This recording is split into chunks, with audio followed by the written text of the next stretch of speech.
oportuna, tá? Boa noite, Boa Carol. noite, gente. Boa noite. Boa noite. Vamos lá, começa a nossa conversa. De hoje está falando, voltando, né, a mais uma conversa. Dizer que o programa Polinizar é um programa que converge, que alimenta, né, 4 programas da gente. A gente hoje atua com ensino, com pesquisa, com extensão e com inovação.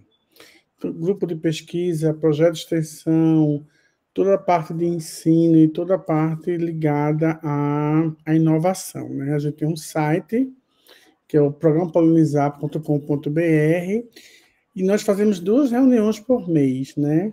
Uma restrita para os pesquisadores do Polinizar, do programa, né? Que aí cada um tem suas pesquisas, e um que a gente convida sempre o convidado externo, né? A gente tem aqui hoje no grupo já alguns pesquisadores do Polinizar, né?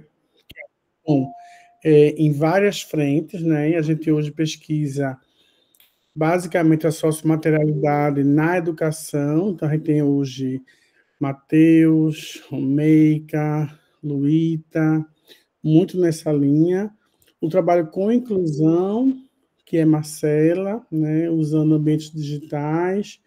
O trabalho com etnorracial e a questão de tecnologia com podcast, com Jéssica. Então, a gente tem uma amplitude, sem sair da raiz da gente, que ainda é falar em metodologias, falar em processos de ensino, processos de aprendizagem. Então, a gente vem estudando muitos autores nessa linha, né? E Tiago sempre tem muita aderência, o que a gente tem estudado. Eu conheço Tiago já há muito tempo, acho que no inteiro mestrado ele era estudante de Química, da licenciatura lá na Rural, e a gente se cruzava, eu estudante de mestrado em 2001, 2002, por aí, Tiago no caminho também de se formar, então a gente sempre teve muita relação por isso, né? Temos também outras pesquisas, né, como a de Fausto, que trabalha hoje o movimento transdisciplinar em formação de professores, são todos pesquisadores do Polinizar, que estão aí espalhados, né, em vários movimentos, né? E aí a gente convida Tiago para fazer essa conversa com a gente, e a gente sabe que Tiago hoje está numa relação muito forte com ensino, pesquisa e extensão, então ele propõe, né, fazer uma discussão através de uma jornada interdisciplinar na formação de professores de ciências. Lembrar que Tiago hoje, né, é licenciado em Química e Pedagogia, né, mestre e doutor em ensino de ciência pelo UFRPE, é professor adjunto, né, na UFRPE, hoje unidade Recife, coordena o curso de pedagogia, e também é professor da pós-graduação em ensino de ciência e matemática, também da UFRPE, onde trabalha basicamente com formação inicial e continuada, divulgação científica, movimentos interdisciplinares e articulação entre todas essas faces, né? Ele é pesquisador do grupo de pesquisa DADA, grupo de pesquisa em ensino e extensão em relações de gênero, sexualidade e saúde, e coordena um grupo também, o NUPEFOP, que é o Núcleo de Pesquisa, Extensão e Formação de Professores e Interdisciplinaridade. Lembrar que Tiago, né, Silveira, ele foi um dos fundadores do Polinizar, acho que ele lembra disso, né? Ele gentilmente fez parte do primeiro movimento, do primeiro, isso é surgido ainda na pandemia, né? A gente resolveu abrir esse grupo, e Tiago, é um prazer grande, porque a gente tem hoje você sempre em nossas bancas, né?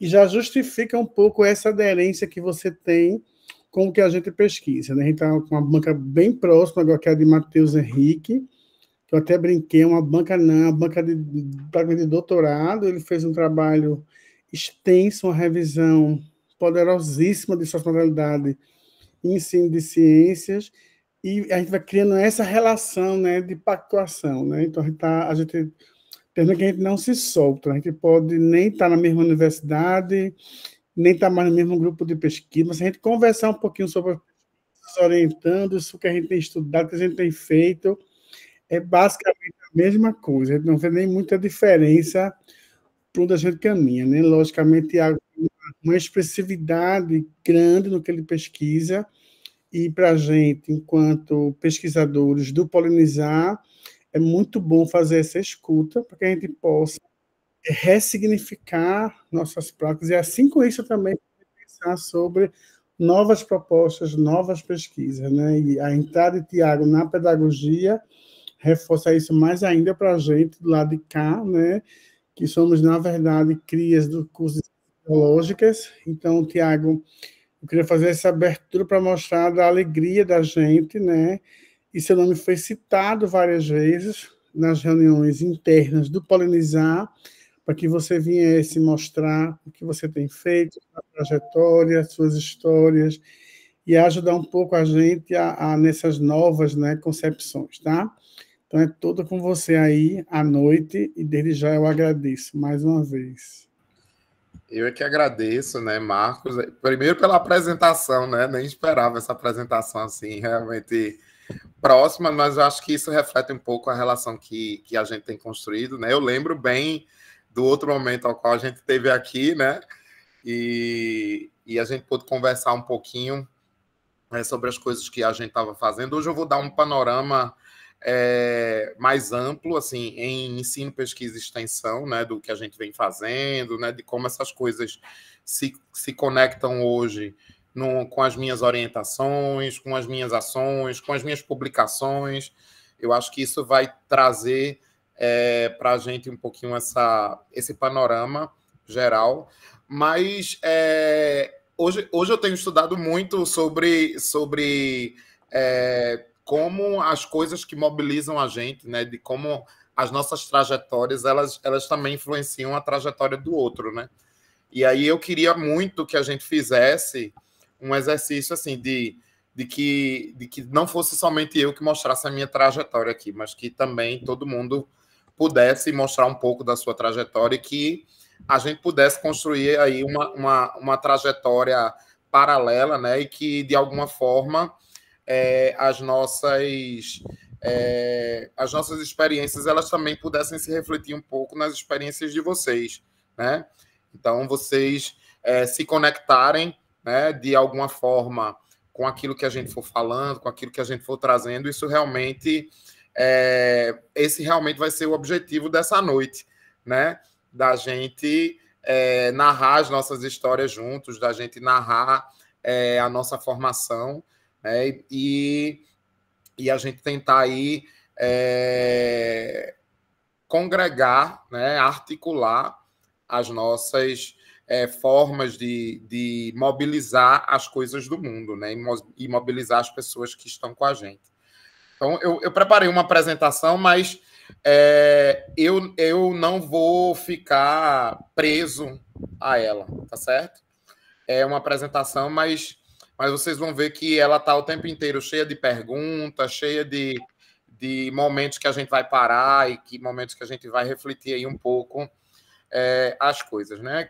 Então, a gente escolheu esse tema, né, entre ensino, pesquisa e extensão, uma jornada interdisciplinar na formação de professores de ciências, né?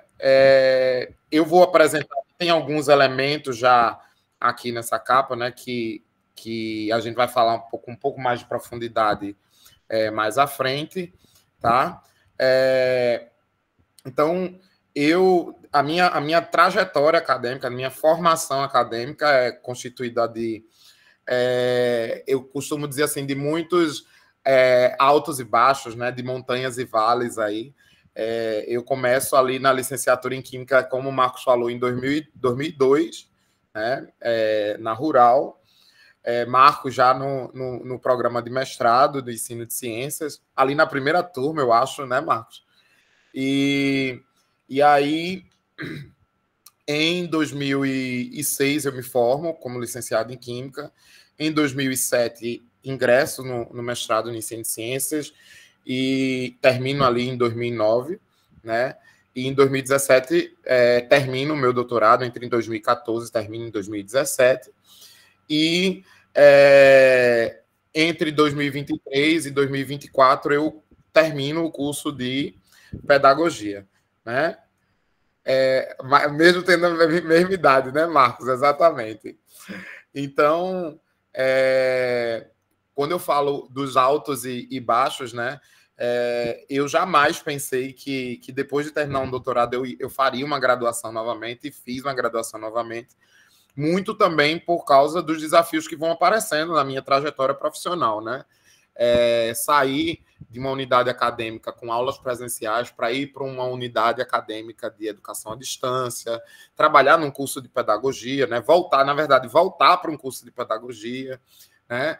Isso tudo acabou mobilizando muitas questões e muitas necessidades de formação que me fizeram voltar aí e somente me formar no ano passado na licenciatura em pedagogia, tá? Então, é bem isso. E eu acho que quando a gente fala de formação acadêmica, a gente fala também um pouco dessa descontinuidade, né? A vida, ela é descontínua. Então, perceba que uma coisa começa em 2026, quase 20 anos depois, você vai ter aí uma outra formação, ali no meio tem várias coisas que acontecem, né? Eu saí de uma cidade, voltei para outra cidade, fui para o sertão, voltei do sertão, então percebam que muita coisa vai acontecendo e a minha formação acadêmica, obviamente, ela também vai acompanhando essas várias coisas que vão acontecendo aí na vida da gente, tá? Então, vocês vão ver como isso se reflete, né? Essa formação acadêmica, ela se reflete nas coisas que vão acontecendo, né? E aí eu queria que a gente parasse, que a gente pensasse agora nessas perguntas, né?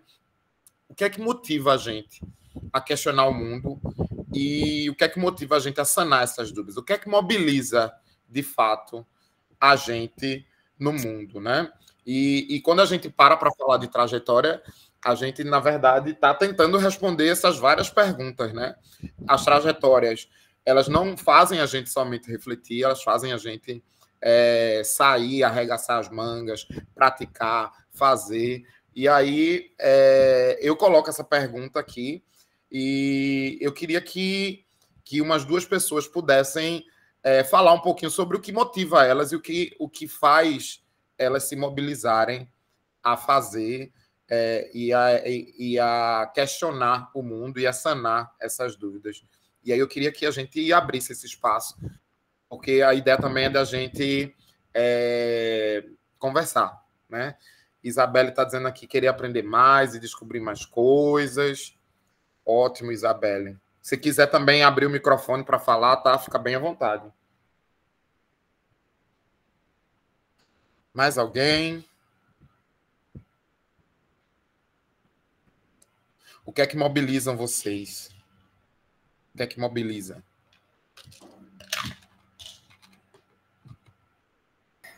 Eu vou falar. Eu acredito que é muito criar possibilidades de aprender e compartilhar esses aprendizados com os outros e também, ao mesmo tempo, aprender com as outras pessoas.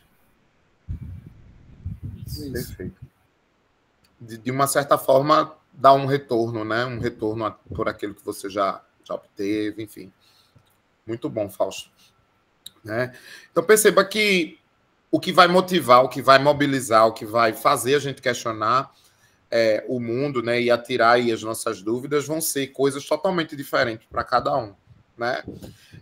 E vocês vão perceber que nessa jornada, né, nessa trajetória que eu vou apresentar de uma maneira bem generalística para vocês, eu vou também colocando e questionando as coisas e colocando as coisas que me motivam e que mobilizam, tá certo? Então, a gente atua hoje no PEFOP, né? Que é o Núcleo de Pesquisa e Extensão em Formação de Professores em Interdisciplinaridade. O NUPEFOP ele é um grupo de pesquisa e também é um grupo de extensão. Vocês vão perceber que quase sempre as atividades de pesquisa que são realizadas, a gente tem uma atividade de extensão, né, ou uma intervenção, né, vinculada a essa atividade de investigação, né, voltada aí para a gente compreender a formação de professores e a interdisciplinaridade e as duas coisas ao mesmo tempo, tá certo? Então, a gente tem aí duas linhas de pesquisa, uma linha que trata da construção de conhecimentos e diálogos, né, onde a gente vai poder observar a construção de conhecimento individual, coletivo, né, a partir de metodologias dialogadas, interdisciplinares, né, seja na escola, né, nas salas de aula da educação básica, ou nos programas de formação de professor, né, programas como o PIBID, programas como residência pedagógica, programas como estágio, tá certo? Então, a gente vai observar nessa linha 1 aí, essa construção de conhecimento e esses diálogos, tá certo? Então, a gente vai pensar aí que dentro dessa linha 1 a gente vai ter vários projetos de pesquisa e ações de extensão que a gente desenvolve.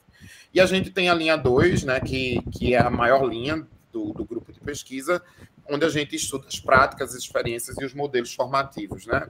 Então, a gente tem como objetivo nessa linha estudar experiências metodológicas, tecnológicas e práticas docentes que utilizem abordagens interdisciplinares, as suas contribuições para a formação dos professores e, ao mesmo tempo, a gente também quer propor práticas e modelos de formação que sejam aí subsidiados pela interdisciplinaridade e pela dialogicidade, tá certo? Então, tudo que a gente faz está em torno dessas duas linhas de pesquisa, né? A construção de conhecimentos e diálogos e as práticas, experiências e modelos formativos. E vocês vão perceber, né, à medida que for mostrando as coisas que a gente vem fazendo, que sempre está tudo dentro dessas duas linhas, tá? Então, assim, falando um pouquinho sobre as docências e vivências, né? Eu começo aí a minha docência aproximadamente com 15, 16 anos ali, dando aula de reforço de matemática, né, para os estudantes do bairro ali. Eu estava ali mais ou menos entre o terceiro ano do ensino médio, quando eu começo a dar essas aulas de reforço, né? Era aí um momento que eu tinha para ganhar um dinheirinho por fora, mas também para exercitar aí a matemática, né, para trabalhar junto com esses alunos as coisas que eu, de fato, tinha aprendido, né? Eu fazia muito essa atividade também por uma questão de aprendizagem mesmo. Eu sempre gostei muito de matemática, sempre gostei muito da área de exatas, então isso, para mim, era muito interessante, né? Esse primeiro exercício da docência, né? E quando eu termino o terceiro ano do ensino médio, eu ingresso ali na licenciatura em Química, né, onde eu começo a me envolver, de fato, logo no primeiro período, com a área de ensino, né, e com a área de tecnologias, né, bem no início ainda. Então, a gente ainda começava a trabalhar algumas questões, né, como o uso de vídeo didático, como o uso de hipermídias educacionais, o uso do computador ainda era uma novidade assim, para dentro de sala de aula. Eu lembro que ali, mais ou menos no início dos anos 2000, a gente não tinha um movimento tão grande, né, e nem tão massivo de reconhecer a presença, né, e o impacto da presença do computador aí nessa sala de aula. Né? O computador ainda era um artigo de luxo e a gente meio que já começava a se interessar e a gente meio que começava também a discutir uma área de ensino com a presença mais forte das tecnologias, né? E à medida que eu também ingresso na licenciatura em Química, eu também ingresso ali nos meus estágios, né, com estágio não obrigatório, estágio obrigatório, eu fiz os dois, né, fiz o obrigatório e não obrigatório, na educação básica, né, onde eu atuei na EJA, atuei no ensino médio, eu fui professor somente em aulas de laboratório, né, seja laboratório de química, laboratório de ciências, laboratório de informática, né, e em outros espaços também, né? Como educador de apoio, né? E várias outras atividades, né? E aqui também, aqui nesse momento, onde eu começo a trabalhar com as escolas de educação básica, é onde eu ingresso na Rede Marista, né? Que depois vai causar uma mudança bem significativa ali na minha vida, né? Um pouquinho mais para frente. E eu termino ali a licenciatura em Química já trabalhando na Rede Marista, né? Já durante até um certo tempo na Rede Marista, e atuando muito fortemente aí na educação básica, tá? E ingresso no mestrado em 2007, né? E entre 2008 e 2009 eu começo ali a trabalhar como professor substituto na própria Rural. E aí é interessante porque eu entro na área 2 do Departamento de Educação da UFRPE, que é a área de métodos e técnicas de ensino, e eu vou trabalhar em vários cursos, né? Principalmente nas disciplinas de metodologia de ensino e nas disciplinas de estágio, né? Então, eu trabalho com o pessoal das ciências biológicas, com o pessoal da química, com o pessoal da matemática, com o pessoal da gastronomia, que tem uma área de ensino, e eu acabei descobrindo aí essa área de ensino na gastronomia, sendo professor substituto da Rural, né? E a gente começa a desenvolver aí um trabalho forte, tanto na área de metodologias, estudando essas metodologias, mas também na didática específica ali, né? Na didática ali das ciências naturais, né?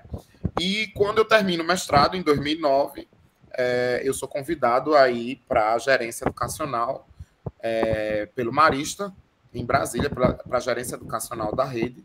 E nessa gerência educacional eu também sou convidado a trabalhar no núcleo de educação à distância da rede Marista, né? E tudo se torna assim, tudo passa a ser muito gigantesco aí nessa minha jornada profissional, né?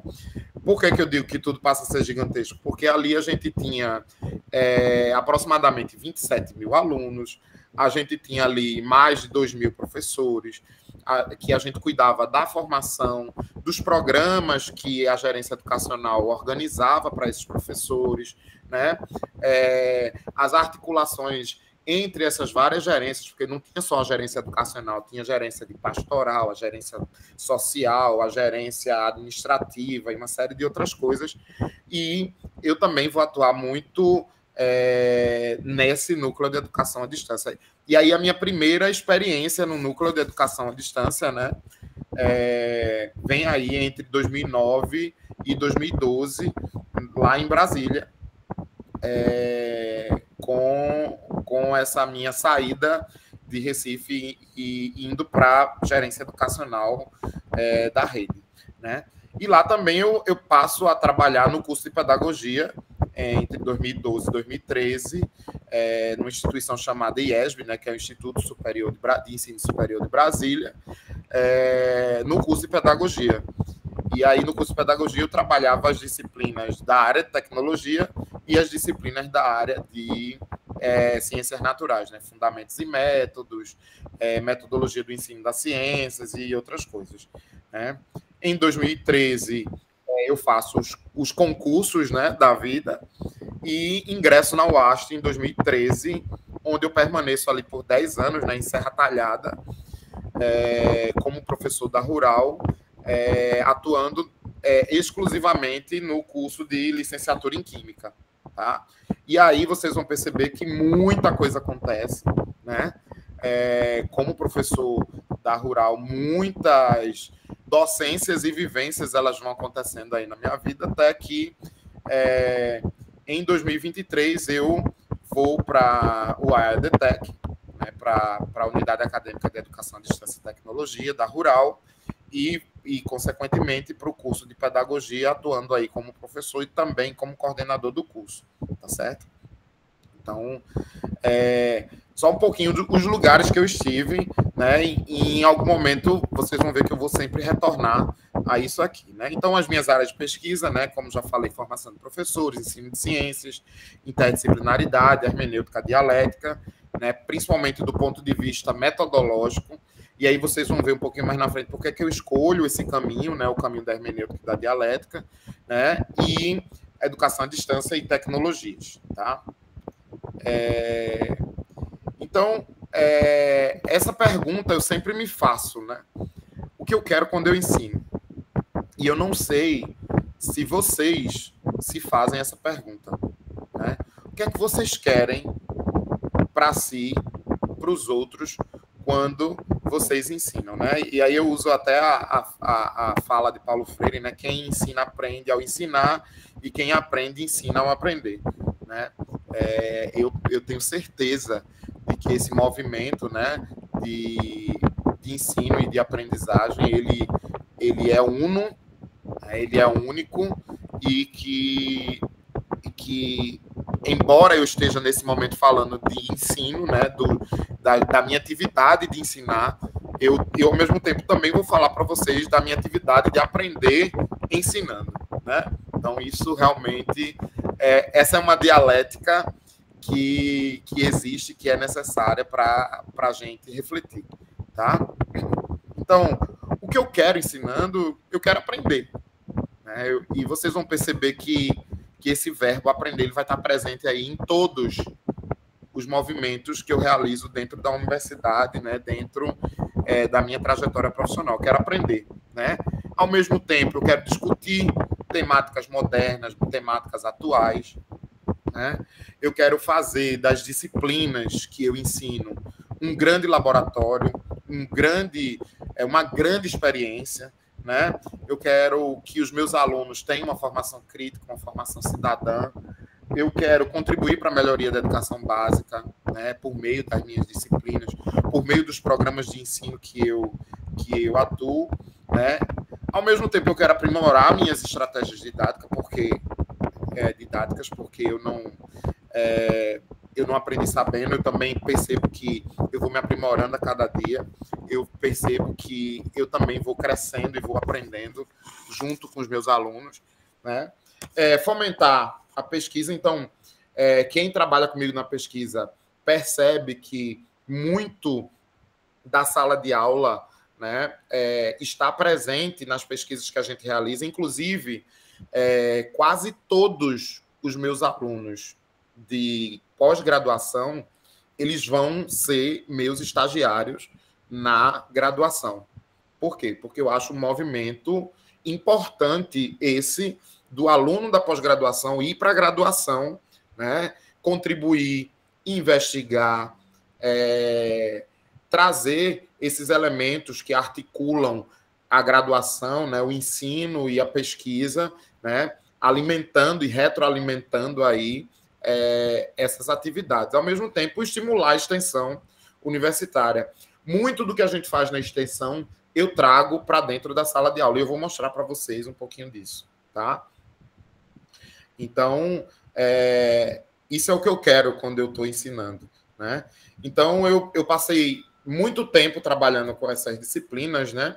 E aí eu destaco essas disciplinas. Lógico que não foram somente essas disciplinas, mas eu destaco essas disciplinas como disciplinas muito importantes na minha trajetória profissional, né, que é a metodologia de ensino da química, que a gente trabalha ali as metodologias de ensino, ao mesmo tempo que é uma disciplina que permite a gente discutir questões epistemológicas fundamentais, né? Ou seja, a gente discute como é que se aprende, por que é que se aprende, né? Então, eu gostava muito de trabalhar essa disciplina, porque era aquele momento da gente dar um nó na cabeça do aluno, de colocar ele para pensar por que é que a articulação entre a ciência, o ensino e a aprendizagem é tão difícil da gente fazer, mas que é possível a gente fazer, né?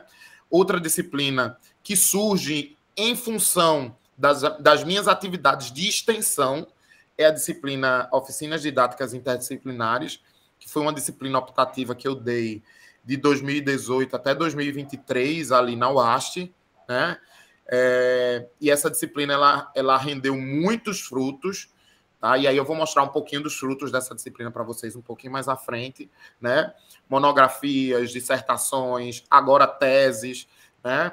Ao mesmo tempo, artigos, articulações entre grupos de pesquisa, né?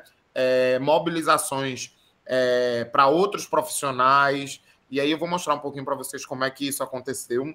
Os ESOs, e os ESOs eu trabalho tanto na pedagogia quanto na química. Eu trabalhava na química, né? Então, desde 2013 eu sou professor de ESO, né? A articulação entre teoria e prática, a articulação entre universidade e escola sempre foram também temas do meu interesse, né?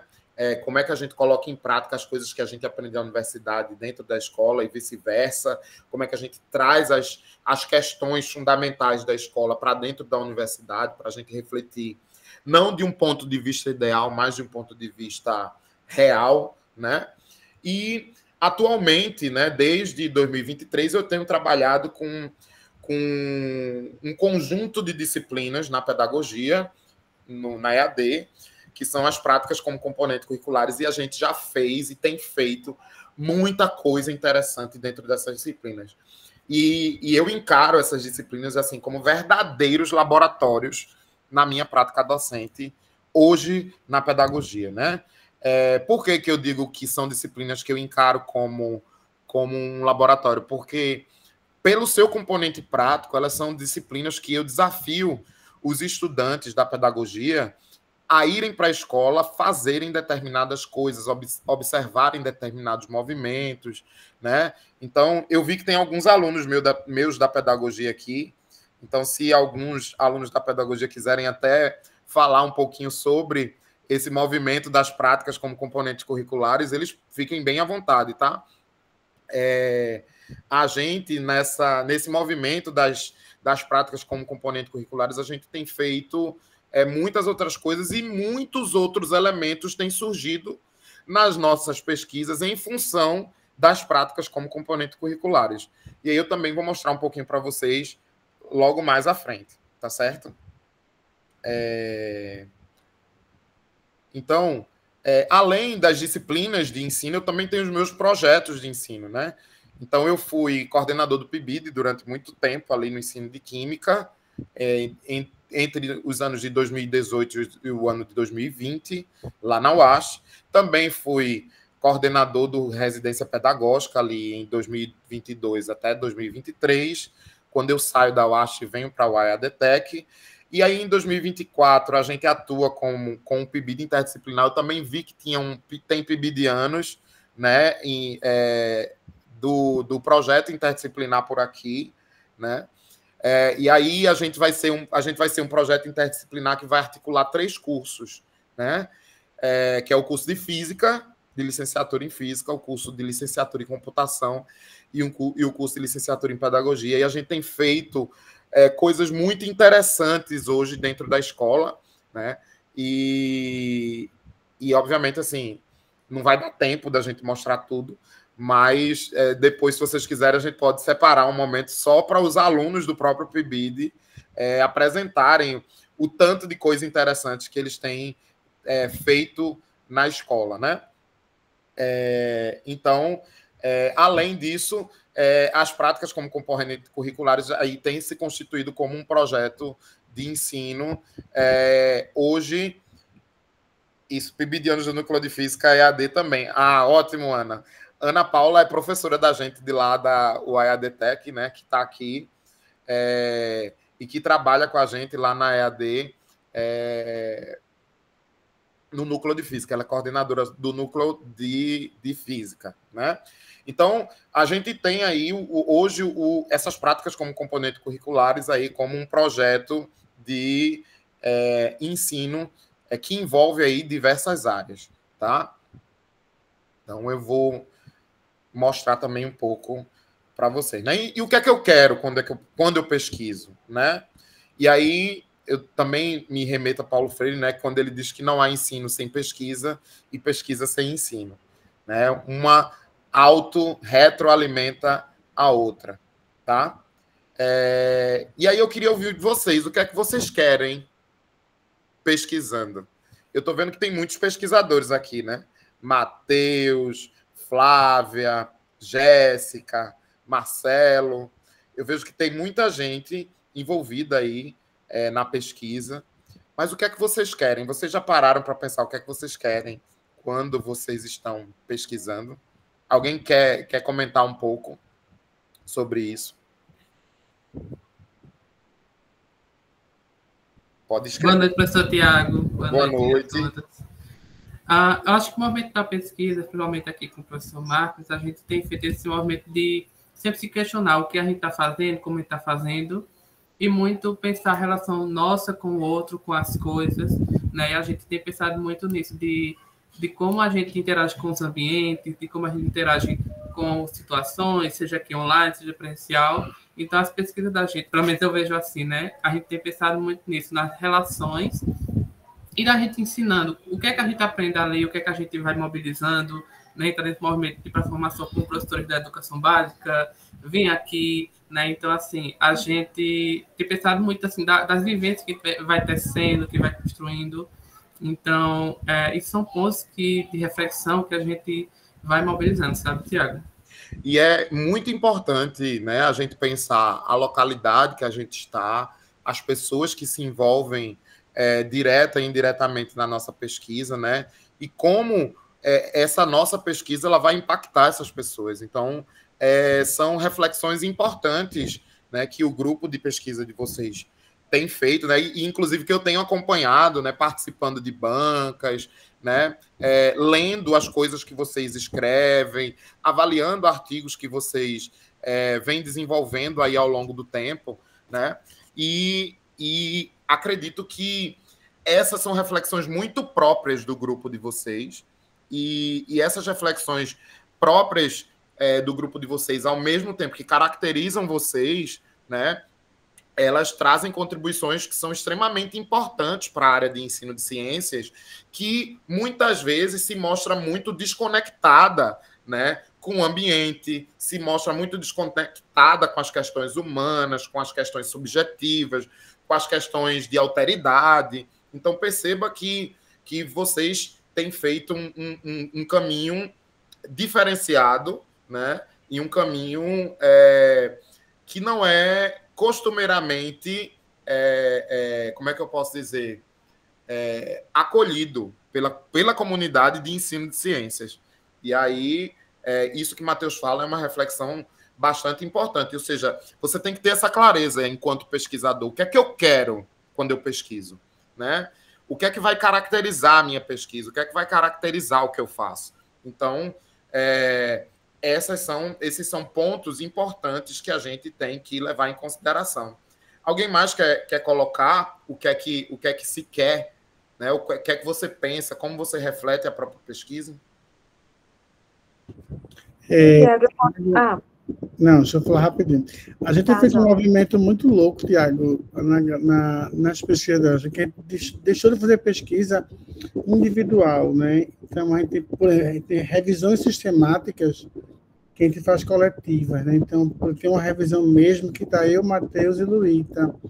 E aí está uma loucura, porque parece que é uma dissertação de 3 pessoas, né? E os artigos publicados na dissertação de Matheus, na dissertação de Luíta, na dissertação, no meu pós-doc, tem o nome de nós 3.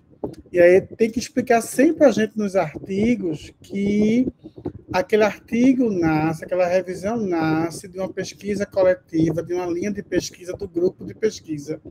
Então, a gente está abandonando, na verdade, Tiago, a coisa unilateral, né, do mestrando e do doutorando isolado. Né? A gente está tentando trazer que, a partir de um estudo coletivo, a gente possa, né, produzir ciência, fazer ciência, e tem sido muito gratificante, mesmo tendo que explicar o tempo todo que aquele artigo não nasce de um mestrado, mas aquele artigo nasce de 3 pesquisadores que têm 3 pesquisas que se conversam, e tem sido um desafio grande e muito, muito interessante. Mas vai lá, Romeika.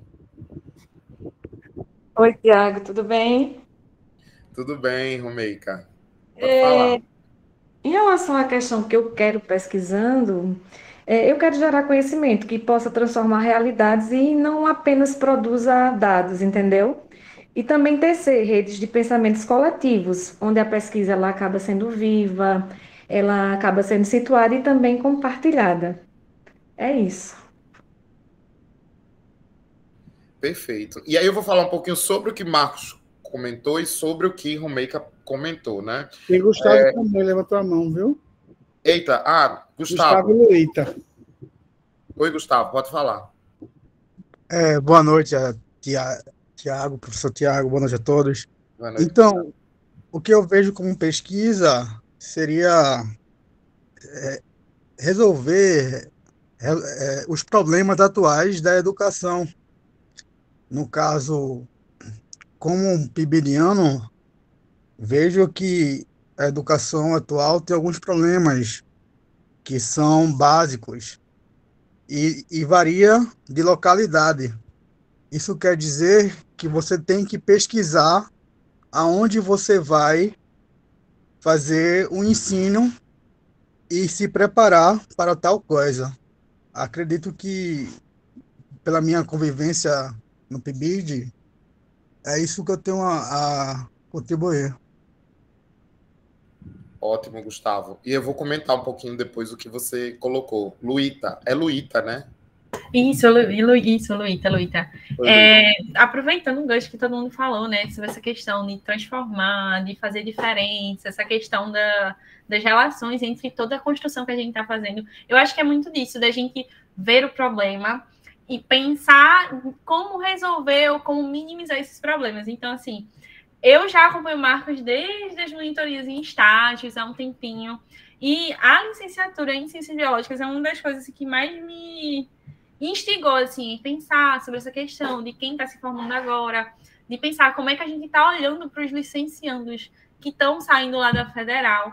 Então, eu penso muito na pesquisa dentro dessa questão da formação de professores, que é a área que eu mais gosto mesmo, de fato, assim, e tentar trazer algo para fazer a diferença na vida deles, para transformar de uma forma, sem esquecer dessa questão de... Me perdi um pouquinho no raciocínio. Putz, me esqueci. Eu comendo aqui a goiaba, me esqueci. Enfim, a gente sempre tenta trazer soluções. Sim, lembrei. E aí, o que a gente está fazendo nesse momento é muito sobre a questão da sociomaterialidade, né? Tentar se pautar na sociomaterialidade para ir conseguir desenvolvendo essas diferentes dinâmicas, articulando e tal. Eu lembrei. É isso. Ótimo.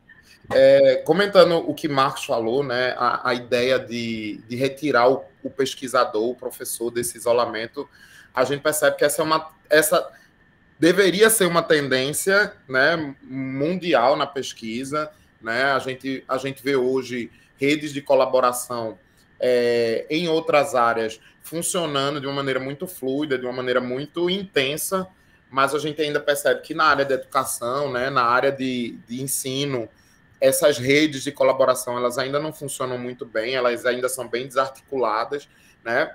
E muitas vezes dentro de um próprio grupo de pesquisa isso é uma dificuldade, né? Então, por exemplo, dentro do meu grupo de pesquisa eu tenho alguém que trabalha com educação sexual na formação de professores, mas ao mesmo tempo eu tenho uma pessoa que trabalha com relações étnico-raciais na formação de professores, e essas pesquisas nem do ponto de vista metodológico elas conversam, né? Então, assim, a gente precisa começar a entender e a achar essas interseções, a achar esses momentos que a gente vai estudar junto, né? Que a gente vai trabalhar colaborativamente, né? E esse caminho é o caminho que deve pelo menos eu penso que vai se aprimorar aí para um futuro próximo, né? Inclusive, eu vou até falar isso quando a gente fizer algumas projeções para o futuro, né? De que as redes colaborativas, né? Que os grupos de pesquisa, que os trabalhos dentro de um mesmo grupo de pesquisa, eles têm uma certa convergência, têm um certo diálogo entre si, no sentido de aprofundar mais as questões, de aprofundar mais a relação entre teoria e prática e as soluções para os problemas que existem na área de ensino, né? Falando um pouquinho sobre o que Gustavo falou, né, eu acho que o PIBID, né, e esses programas de formação, eles são espaços exatamente para isso, viu, Gustavo? Para você experimentar, para você tentar tentar conseguir errar, né, sem trazer muitos impactos, sem trazer muitos problemas ali para a questão do ensino e aprendizagem desses alunos, né? E, ao mesmo tempo, de você perceber os limites e os atravessamentos que existem, aquela teoria que é dada na universidade, né? Aquela teoria que parece muitas vezes ideal, mas quando ela chega ali na prática, a gente vê que ela não consegue se sustentar, né? Então, o PIBID é espaço para isso, né? As pesquisas, elas indicam que os professores que participam desses programas, né, já nos seus primeiros períodos, né, em momentos iniciais, eles conseguem trabalhar, e boa parte das nossas pesquisas tem verificado isso também, tá? E aí eu vou falar um pouquinho mais lá na frente, né, sobre isso, de como esses programas eles têm ajudado o professor, né, já na sua formação inicial, a sair do isolamento, a construir coletivamente estratégias, propostas metodológicas, reflexões sobre o processo de ensino-aprendizagem. Então, construir um laboratório dentro da própria sala de aula, fazer da sua própria sala de aula um laboratório, tá certo? Né? Então, o caminho que a gente percebe no futuro é um caminho muito parecido com o que a gente está escolhendo, né? Tanto o grupo Polinizar quanto o meu, né? A gente tem escolhido trabalhar nessa perspectiva, tá? Então, o que eu quero quando eu pesquiso, Tiago, eu quero aprender. Mais uma vez, a gente percebe que aprender está aqui, né? Ao mesmo tempo que eu quero aprender, eu quero qualificar a formação docente em nível local e em nível nacional. Eu quero discutir temáticas modernas, temáticas atuais. Eu quero inovar, mas sem esquecer o básico que funciona, né? Então, quando eu falo básico que funciona, eu falo das relações em sala de aula, do diálogo, né? De você transformar essa sala de aula num espaço onde errar não é proibido. Pelo contrário, onde errar é interessante, porque a gente aprende mais com os nossos erros, né? E com a possibilidade da gente refletir sobre eles, né?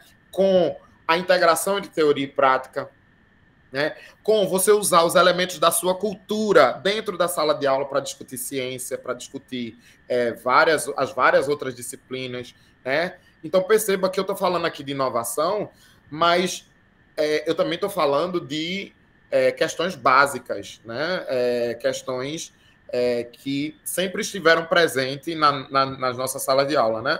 Eu pesquiso porque eu quero que a área de ensino ela tenha mais visibilidade, que as nossas pesquisas tenham mais visibilidade, né? Eu pesquiso para aprofundar a teoria, né, sobre a formação de professores e sobre a interdisciplinaridade, para promover a cultura científica e também para formar novos pesquisadores, né?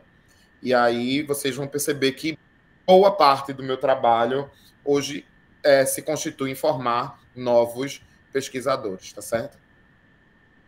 Então, os meus projetos de pesquisa atualmente, né?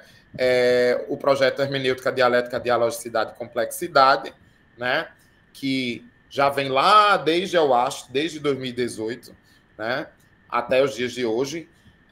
Aí nesse projeto eu tenho boa parte dos meus alunos de mestrado, de doutorado, de iniciação científica, de monitoria e vários outros elementos. A gente está começando e vai começar aí um trabalho muito forte, né, na educação básica, tá? E aí a interdisciplinaridade na formação de professores na educação básica é um projeto de pesquisa que começa esse ano, tá? E também a gente, desde 2022, vem investigando, tanto do ponto de vista da nossa extensão quanto da nossa pesquisa, a divulgação científica na educação básica e na formação de professores, tá? Então, a gente tem vários orientandos, né? E alguns deles estão aqui, outros não puderam comparecer. A gente tem Carol hoje, né? Carol defendeu o mestrado agora em 2025, falando sobre a dimensão biopsicossocial da sexualidade, né? Falando aí na formação dos pedagogos. Uma vez que a gente tem muitas limitações na formação dos pedagogos do ponto de vista do trabalho com os temas transversais, né, do trabalho com as ciências naturais, né? Os pedagogos eles têm um número de disciplinas muito pequenos quando a gente fala aí de ciências naturais, de temáticas transversais como a sexualidade, né? E a gente vai trazer a sexualidade aí para as disciplinas de fundamentos das ciências naturais e esse é o contexto ao qual Carol trabalha na pesquisa dela. E a gente teve muitos resultados interessantes, né? Inclusive, resultados que parecem contraditórios, né?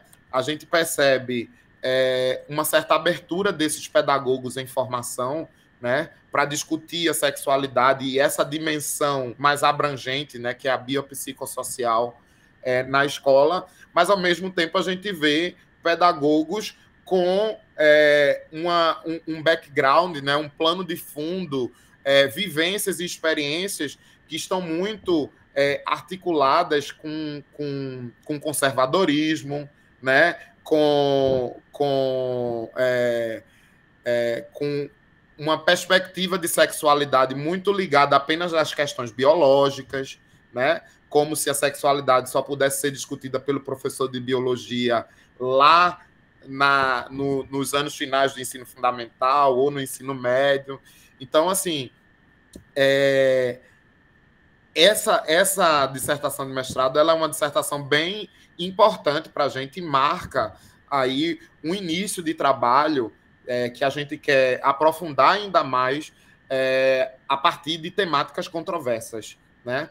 A gente percebe que tanto na formação dos professores quanto na prática docente que esses futuros professores eles vão desenvolver, essas contradições, essas controvérsias, elas vão estar presentes, né? E aí é interessante a gente perceber isso, porque é aquela história, né? Aquela mesma mão que bate é a mesma mão que afaga, né? O mesmo professor que tem uma certa abertura a discutir temáticas como sexualidade, como religiosidade, ou como qualquer outra temática que seja considerada controversa, né? Ele vai ter os pés muito fincados nesse conservadorismo, né? Nessa dependência que ele tem da opinião e das questões e das discussões sociais, né? Os pedagogos vão ter ali, não só os pedagogos, mas os professores de uma maneira geral, eles vão ter um certo receio de trabalhar essas temáticas na escola por causa dos pais, por causa das famílias, por causa, né, das polêmicas que isso pode gerar. Então, perceba que o trabalho de Carol ele vai futucar essa ferida. Carol está aqui, não está? Não sei se ela está aqui, se ela quer comentar alguma coisa. Tô sim, professor. Tô aqui. E é justamente isso que o senhor traz. O trabalho ele traz isso, essa dualidade, a sexualidade na escola, nos professores, nos pedagogos, e realmente traz muitos resultados que a gente teve aí um trabalhinho para analisar eles. E foi um trabalho que nos deixa muito orgulhoso, né? Eu acho que é isso que o senhor falou. Traz esse assunto polissêmico, plural, diverso, que é extremamente importante de ser abordado. E que, principalmente, né, durante a formação de professores, para os anos iniciais. Isso. E aí é interessante, à medida que a Carol foi falando, eu fui lembrando, né, é que essa contradição ela não vai estar só nas concepções dos professores, nem na prática docente.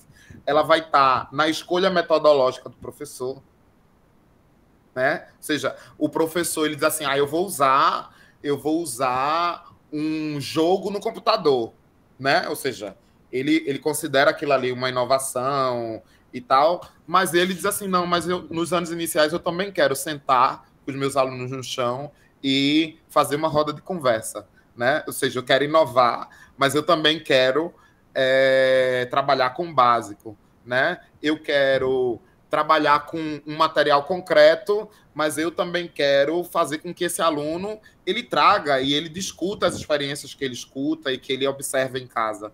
Então, perceba que a ideia de trazer esses temas controversos para a formação de professores, para a formação dos pedagogos, já é uma realidade que a gente começa a aprofundar aí a partir dos trabalhos de Carol no mestrado e que ela vai continuar no doutorado, né, Carol?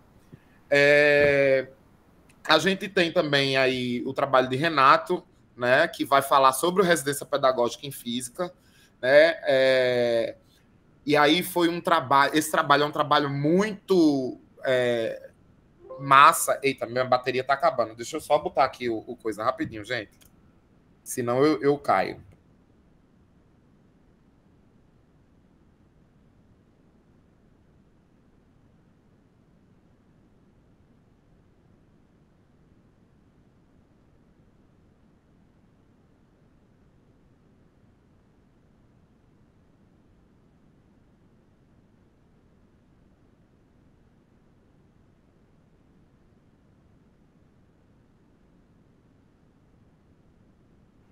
Pronto, voltei. Né? Então, a gente vai analisar esse programa, né? E aí a gente vai perceber que no PIBID não, no Residência Pedagógica, eles trabalham as 5 orientações conceituais, né? A orientação acadêmica, a orientação prática, a orientação tecnológica, a orientação personalista e a orientação crítico-social. E a gente acrescentou a essas orientações formativas uma outra orientação, que é uma orientação colaborativa, né? Por quê? Porque programas como o PIBID, como Residência Pedagógica, que a gente chama de programas de iniciação à docência, eles vão, na sua essência, ter que contar com a colaboração, com a cooperação entre escola e universidade, entre professor da universidade e professor da escola, entre licenciando e professor em formação continuada, entre alunos e professores, né? Então, entre teoria e prática. Então, a gente percebe que foram muitas coisas. E do ponto de vista metodológico, né, Renato, o trabalho de Renato inaugura um jeito diferente da gente fazer as análises das nossas pesquisas, né? Renato vai trabalhar de um ponto de vista assim, bem antropológico as análises dele, né? Se você pegar a análise de Renato, assim, elas são análises assim, bem densas, tudo é muito descritivo, as interpretações elas têm uma articulação com a fundamentação teórica muito aprofundada. Então, assim, é uma dissertação muito gostosa de ler e, ao mesmo tempo, da gente perceber os avanços da metodologia que a gente vem desenvolvendo, né? Álida, né, que foi minha primeira aluna de mestrado que defendeu, vai trabalhar as sequências didáticas construídas por licenciandos com enfoque na história da química para a EJA, né? E aí a gente vai ter também elementos muito interessantes, porque a EJA, normalmente nas licenciaturas, principalmente nas licenciaturas de ciências naturais, né? Na pedagogia a gente não vê tanto isso, mas principalmente nas licenciaturas ali plenas, né? Como a gente chama, nas licenciaturas que vão trabalhar as disciplinas específicas, um certo esquecimento à modalidade EJA. E a gente vai perceber que essa reflexão sobre essa modalidade, ou talvez essa falta, ou essa pouca reflexão, ela vai se refletir nas sequências didáticas que são construídas, né? A gente percebe que essas sequências didáticas elas são construídas com pouca reflexão sobre esse público, né? Que é um público diferente, né? Que é um público muito diverso. Essas sequências didáticas elas também vão ter pouca diversidade, né? E os resultados de Álida são bem provocadores para a gente, né? Enquanto professores formadores assim do dos licenciandos, né? Dos licenciados. E aí a gente vai ter o trabalho de Leice, né, em 2024, onde ela vai trabalhar um tema muito importante e a dissertação de Leice, ela vai também inaugurar um outro tema que a gente quer se aprofundar aí à medida que a gente for caminhando para o futuro, né? Que é a codocência, né? Que é o processo de compartilhar a docência, tanto no planejamento, quanto na execução, quanto na avaliação, quanto na reflexão desses processos. A gente usou como espaço as oficinas, a elaboração das oficinas didáticas interdisciplinares. Mas a gente percebe que esse processo de codocência ele pode acontecer em absolutamente todos os lugares da escola que tem professores, né? Na gestão escolar, nas disciplinas, né? E aí a gente encara isso como um processo de co-formação, literalmente, né? E aí é interessante porque Leice trabalhou com um grupo de alunos dentro da pandemia, né? E aí isso acabou refletindo muito nos dados de Leice, né? Muito do que esses alunos planejaram, né? E eles colocaram nessas oficinas didáticas interdisciplinares estavam articulados a essa ideia de limitação espacial, né? Ou seja, a gente não pode transitar, a gente não pode se relacionar presencialmente um com o outro, né? Muitos dos conteúdos trabalhados eram conteúdos que envolviam a própria pandemia, né? Como lavar as mãos, como o isolamento social. As estratégias envolvidas também envolviam muitas questões da pandemia e esse aspecto da codocência foi o que Leice apresentou. E aí é interessante porque a gente acabou de publicar um artigo sobre o trabalho de Leice e o artigo ficou muito interessante. Eu vou mandar para vocês depois o link, caso vocês queiram trabalhar. E Silvânia ali, esse ano, né, agora em janeiro, defende, né, o trabalho Sintonize Ciência, a inserção do podcast de divulgação científica na formação de professores, e Silvânia faz reflexões muito aprofundadas sobre como a divulgação científica ela pode ser introduzida na formação dos professores e na educação básica, tá certo? Como um elemento formativo, tá? Aí a gente percebe que o podcast e a divulgação científica vão trabalhar competências e habilidades que não conseguem ser trabalhadas nos programas de formação comuns que a gente conhece, né? Nas disciplinas da universidade, no PIBID, no residência pedagógica, nos estágios. Mas quando você se propõe a trabalhar com divulgação científica e com uma ferramenta como o podcast, né? Que é uma ferramenta multimídia, que é uma ferramenta que exige um planejamento, uma forma de se comunicar muito específica, isso vai mudar a formação dos professores. É bem interessante. E também a gente já publicou várias coisas, né, eu e Silvânia, sobre esse trabalho dela. Tá? A gente tem o trabalho de Andresa, que vai fazer uma articulação entre as oficinas didáticas e as relações étnico-raciais no ensino de ciências, né? Tanto é que não tem o ano de defesa aqui, porque Andresa, Raíza, Marielle e também tem Elinaldo, que eu não coloquei aqui, né? Mas porque o trabalho da Elinaldo ainda está em processo de adequação, né? A gente ainda está conversando sobre isso, né? Então a gente tem Raíssa, que vai qualificar agora, né? Raíssa vai estar lá na linha 1 do meu grupo de pesquisa, né? Ela vai trabalhar a relação entre o professor, o intérprete de Libras e o discente surdo nas práticas pedagógicas de Química, né?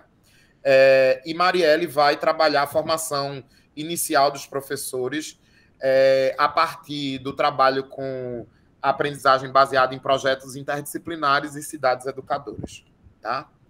E aí a gente tem pano para a manga para trabalhar aí tanto esse projeto de Raíssa quanto o projeto de Marielle. E aí tem algumas menções honrosas aí que eu estou colocando assim como menções honrosas, porque são trabalhos que a gente vem desenvolvendo, que a gente já desenvolveu, e que trouxeram assim reflexões muito importantes para o nosso grupo, né, para as coisas que a gente vem fazendo, né? O trabalho de Isabelle, que Isabelle está até aqui também, né? Que é minha aluna de PIBIC, que a gente já faz 6 meses que a gente está trabalhando junto, e a gente acabou de lançar um livro agora em dezembro, né? Que é um livro só com experiências interdisciplinares para os pedagogos, né, os professores da educação infantil e anos fundamentais, anos iniciais dos anos fundamentais, eles trabalharem com crianças, né? E agora a gente está indo em várias cidades aqui do estado de Pernambuco dar formação para esses professores. E a gente vai, obviamente, a gente vai analisar essa formação e, se der tempo, né, a gente também quer analisar essas práticas, né? Como é que os professores inserem experiências interdisciplinares nas suas práticas pedagógicas, tá? Tem o trabalho de Luana, que a gente desenvolveu ali em 2019, e aí é também um trabalho lá, ela está colocando aqui o link do livro, tá? Esse é o link do livro que a gente acabou de publicar agora em dezembro. Eu vou mostrar para vocês lá na frente, depois a carinha do livro. O trabalho de Luana, a gente vai analisar as interações discursivas, né? Também no trabalho de Raquel, a gente vai analisar interações discursivas. Quando eu falo interações discursivas, é analisar diálogo e como esses professores ou alunos eles vão aprender e ressignificar esses conteúdos enquanto eles dialogam, tá? Enquanto eles dialogam. É isso que a gente verifica. E, ao mesmo tempo, a gente verifica, né, que rodas e interações discursivas que são mais flexíveis, que esses turnos de fala e escuta, eles são mais dinâmicos, né? As pessoas elas conseguem aprender muito mais, tá? Então, esses são os grandes aprendizados que a gente tira aí do trabalho de Luana, do trabalho de Raquel. Gislaine fez a avaliação do programa do PIBID, né? Com a metodologia interativa. E o trabalho de Rose, a gente usou um software para trabalhar aí a teoria da instrumentação. Hoje isso é uma coisa que eu trabalho pouco, mas é uma coisa que eu quero começar, que eu quero retornar a trabalhar, que é o uso de softwares, né? O uso de tecnologias e ferramentas digitais, até porque hoje eu estou numa unidade acadêmica de educação à distância e tecnologia. Então, de certa forma, a mediação com a tecnologia vai acabar sendo um movimento meio que natural para a gente nesse espaço formativo, tá? E aí, ó, a gente tem vários artigos publicados, né? O artigo de Leice, o artigo de Silvânia, aqui, ó, esse de divulgação científica, esse segundo, né? A gente vai ter o artigo de Leice aqui, ó, o artigo de Suane, né? Suene, desculpa. De Suene, né? Que vai fazer uma relação entre as oficinas didáticas interdisciplinares e a abordagem CTS. Aqui o trabalho de Renato, né? Com o Residência Pedagógica em Física. A gente vai ter também alguns trabalhos. Esse trabalho aqui, que é o de oficinas interdisciplinares de geotecnologia, foi um trabalho que a gente fez com outro grupo de pesquisa. A gente passou 1 ano em uma escola, com vários momentos. A gente fez uma oficina didática interdisciplinar de 1 ano com esses alunos, tá? Com 8 momentos. E a gente descreve todos esses momentos aqui nesse artigo, né? E foi numa cidade bem pertinho de Serra Talhada, que eu esqueci agora o nome dela. Bem, à medida que eu for passando, eu acho que eu vou lembrando, né? E aí a gente percebe que esse grupo de pesquisa que trabalha com geotecnologias vai usar mapas, vai usar fotografia, vai usar mapa analógico, os alunos desenhando o mapa, né? os alunos reconstruindo o caminho de casa, os alunos fazendo uma relação de observação do meio ambiente, para que tudo isso seja articulado, teoria e prática, e para que tudo isso traga essa sensibilização ambiental. Então, o trabalho foi muito interessante, foi longo, mas muito interessante, que a gente acabou publicando depois nessa revista, que foi muito importante para a gente, né? A gente também tem trabalho que envolve os contextos de educação quilombola, né? A formação dos professores de ciências, né? Com as suas concepções. Esse outro trabalho aqui, a gente explora uma metodologia do ensino de ciências, que é a metodologia de ensino por explicação em contrastes de modelo, que eu uso a minha própria sala de aula da UAST como um laboratório para a gente testar essa metodologia, e os resultados são bem interessantes. Vocês podem acompanhar aí nessa revista, que é a revista Biografia, né? A gente faz também teve trabalhos que fazem uma relação com o PRP e o estágio, que fazem comparações, né? E o grande trabalho, assim, da minha tese, que foi esse, né? Onde a gente vai trazer as principais contribuições da formação envolvida ali no PIBID interdisciplinar, tá? Tem os nossos livros também, né? A gente tem esse livro que saiu em 2020, que é o livro Oficinas Didáticas Interdisciplinares, Teoria, Prática e Reflexão. A gente tem esse livro de agora, né? Que Isabelle postou aqui no chat, o link dele. E a gente tem a cartilha de práticas pedagógicas, que eu tive o prazer, né, de ser autor, não somente com Leice, que foi minha aluna de mestrado, mas também a Secretaria de Educação juntou um monte de professor muito bacana, interessante, ao qual o professor Marcos também faz parte, né, Marcos? Né? Eu trabalho na cartilha de Ciências Biológicas lá para o ensino médio, Marcos trabalha com Ciências Biológicas para o ensino fundamental, anos finais, né? E a gente fala um pouquinho sobre como estudar as relações étnico-raciais, articulando teoria e prática aí por meio dessas oficinas, tá? E o que a gente faz quando a gente se relaciona com a comunidade, né? O que é que a gente quer quando se relaciona com a comunidade? A gente quer articular o saber acadêmico, o saber popular, manter o grupo focado na realidade, porque eu acho que pesquisa e ensino não é nada se a gente não está com os pés fincados aí nessa realidade, né? Fortalecer a função social do trabalho acadêmico, porque a gente tem um trabalho que é também um trabalho social, né? Um trabalho de estimular a cultura, de estimular a inovação, de estimular a criatividade dos nossos alunos e voltar todo esse trabalho para a própria comunidade, inclusive insurgindo problemas que sejam da própria comunidade, né? Por exemplo, Leice, o trabalho de Leice, o trabalho de Suene, o trabalho de Andresa agora, né? O trabalho de Marielle, são todos trabalhos ao qual é o próprio grupo de investigação, né? O próprio grupo de participantes, eles que elaboram esse problema, e são os problemas que eles querem resolver, né? Os problemas que eles querem trazer para que eles mesmos se formem e melhorem a prática pedagógica, tá?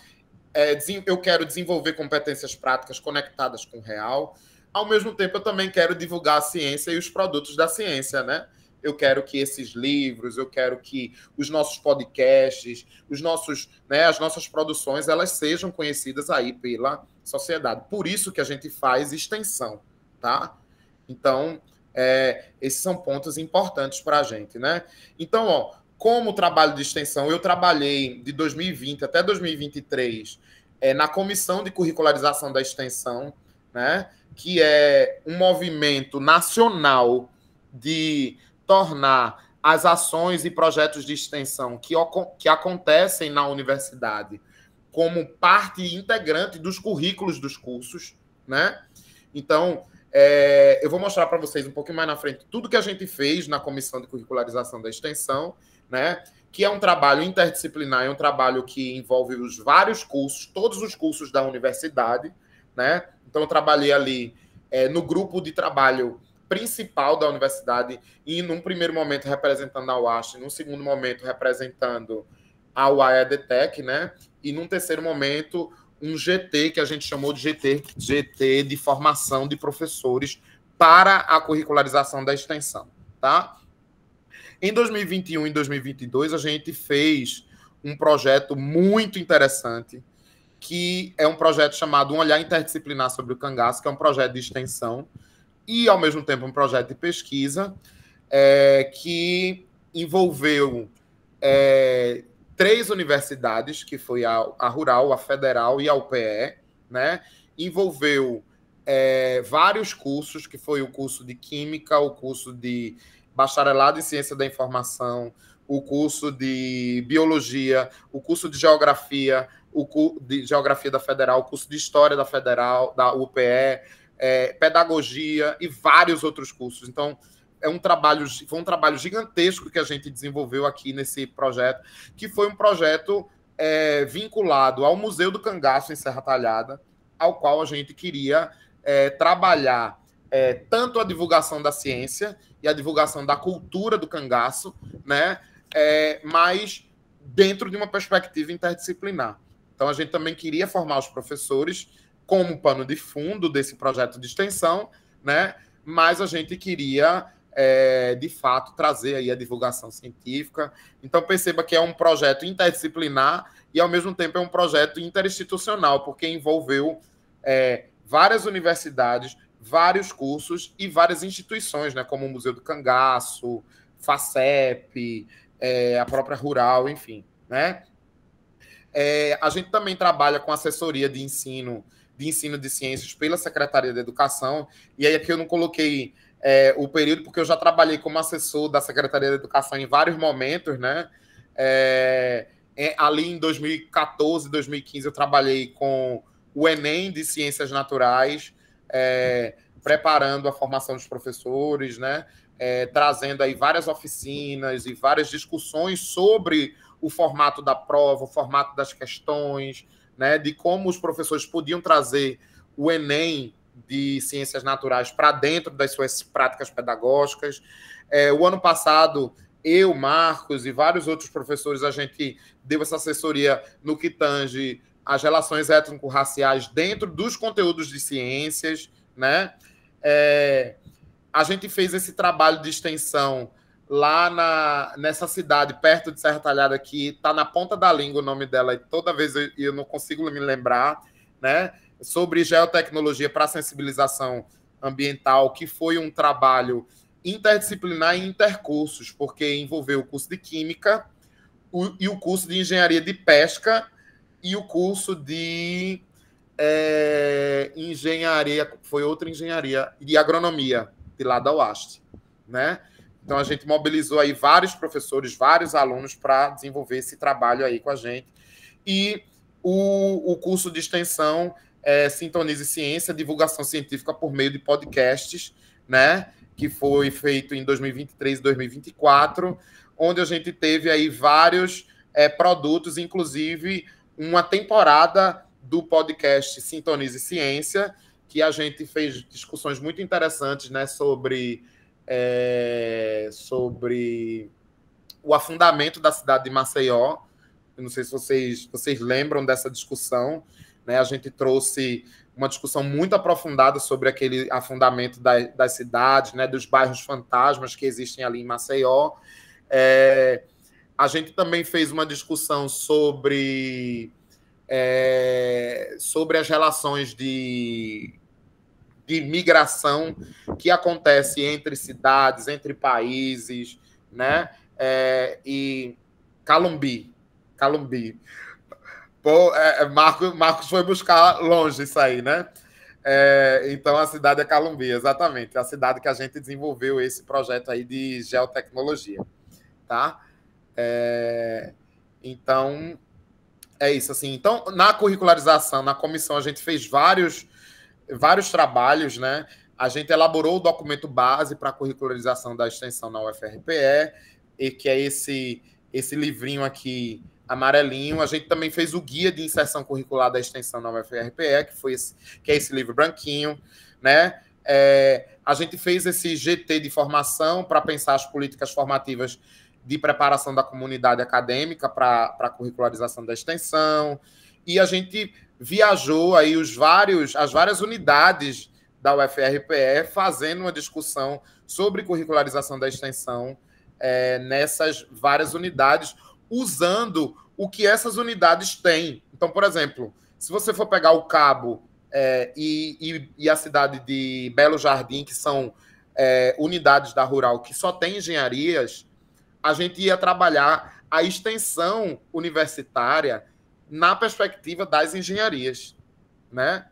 Então, assim, foi um trabalho muito interessante que rendeu muitas atividades e muitos processos formativos dentro da universidade. Aqui tem um trabalho que a gente fez ali no finzinho da pandemia, né? Que foram várias lives no YouTube que a gente fez discutindo a curricularização da extensão na UFRPE, né? E aí o projeto lá do Cangaço, que a gente fez muita coisa. Esse projeto é um projeto assim, que eu particularmente tenho muito orgulho de ter encabeçado, de ter coordenado, porque a gente envolveu muitos cursos, o curso de letras, o curso de geografia, o curso de museologia da Universidade Federal do Rio de Janeiro. A gente teve trabalhos extremamente interdisciplinares, a gente fez livros, a gente fez monografias, a gente fez dissertações de mestrado, a gente fez rodas de leitura envolvendo vários autores de todo o Nordeste. Então, a gente trouxe gente de todo o Nordeste para discutir ali no período da pandemia, né? A literatura nordestina, de um ponto de vista interdisciplinar. A gente deu oficinas de curadoria, literaturas de cordel, né?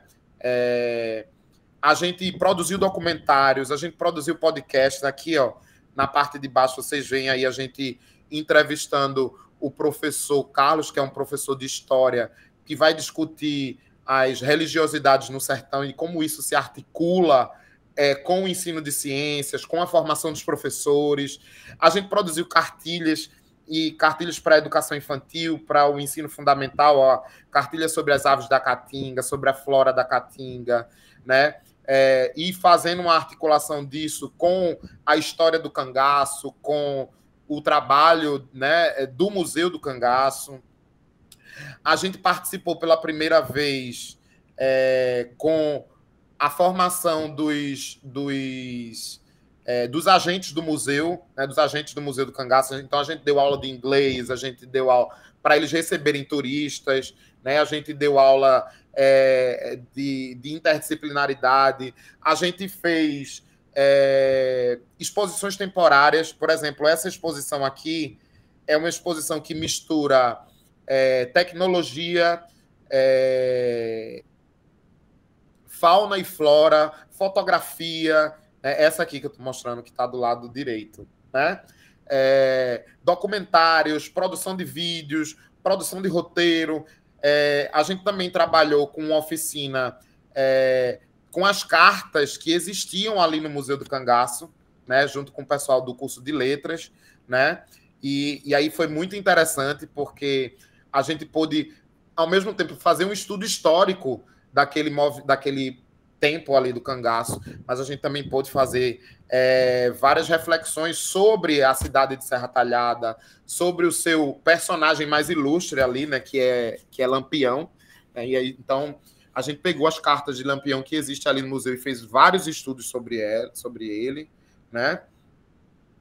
A gente também fez aí sistemas para computador. Esse sisteminha verde que vocês veem aí do lado esquerdo foi um sistema que a gente desenvolveu para se discutir as aves que estão presentes ali nos sertões, nos sertões do cangaço, né? A monografia que eu falei para vocês, né? A gente participou de movimentos internacionais, como o Dia Internacional do Museu, né? A gente escreveu um livro, que foi o livro das rodas de leituras nordestinas. A gente escreveu um livro que envolvia a antropologia do cangaço e a história do cangaço e a formação de professores, que é um livro chamado Vivências das Mulheres no Cangaço. Inclusive, esse livro recentemente foi apresentado numa discussão enorme sobre antropologia lá na França, né, que a professora Lorena representando foi.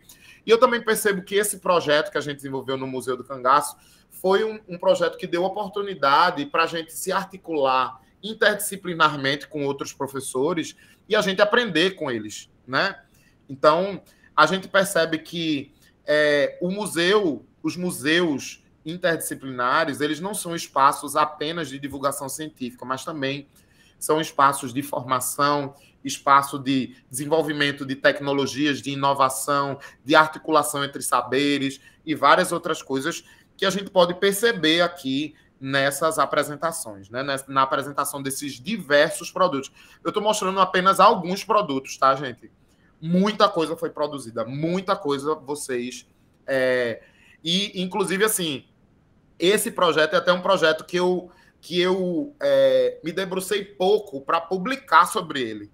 Inclusive, é até uma das coisas que eu quero fazer, né, agora, aí, nesse futuro próximo, é da gente se sentar e discutir, né, o trabalho de formação de professores nesses espaços que são os espaços não formais, né, de ensino, que são os espaços dos museus interdisciplinares e dos museus temáticos, como é o caso aqui do Museu do Cangaço em Serra Talhada.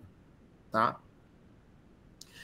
E aí, essa é a nossa equipe, né? Andresa, Leice, Isabelle, Marielle, Jefferson, Raíssa, Carol, Silvana. A gente tem um grupo bem grande, né? E pessoas que estão em lugares bem diferentes, né? Jefferson, por exemplo, está em Garanhuns, Carol está em Orobó, né? Suene está lá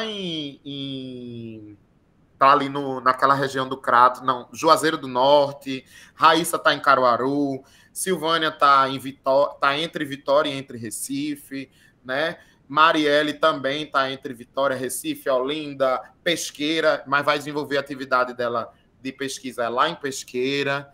Então, perceba que a gente também tem navegado entre vários espaços físicos e geográficos, né? E o que é que a gente percebe no futuro, né? Para o nosso trabalho, para o nosso grupo e para as nossas pesquisas, para os nossos projetos de ensino, extensão e pesquisa, né? Que a interdisciplinaridade é um eixo importante, né? De integração entre teorias e práticas, usando principalmente aí as ferramentas que a gente vem usando, né? A aprendizagem baseada em projetos interdisciplinares, com o trabalho de Marielle, né? As oficinas didáticas interdisciplinares, as tecnologias e as convergências. A gente percebe que é um caminho agora que vai começar a retornar aí a minha história, né, de formação de professores, né? Eu voltar um pouco para a área de tecnologia, até porque eu também agora sou professor de um outro programa, que é o programa da EAD, né, que é o PPG-TEG, né, que é o programa de gestão em EAD e tecnologia, né, as relações étnico-raciais e a decolonialidade, né, trazendo um pouco diversidade e pluralidade para a formação de professores, obviamente as discussões de justiça social, de equidade social, né, as metodologias interativas como as ODIs, os projetos, né, a sociomaterialidade e vários outros que vocês também compartilham um pouco com a gente, né, articuladas aí ao co-ensino, a colaboração, né, a gente não deixar esse professor e essa equipe isolada, né, trazendo aí uma formação crítica, uma formação que traga essa justiça social. Eu coloco isso assim como um grande panorama aí para o futuro da formação do professor, do nosso grupo de pesquisa e dos nossos trabalhos em ensino, pesquisa e extensão. Falei muito, mas eu queria ouvir um pouquinho de vocês. Eu queria, se vocês quiserem perguntar, se vocês quiserem aí trazer contribuições, óbvio que isso não é um espaço fechado. Isso são coisas aí que a gente vem desenvolvendo ao longo aí desses 10 últimos anos, mas que a gente quer expandir, que a gente quer...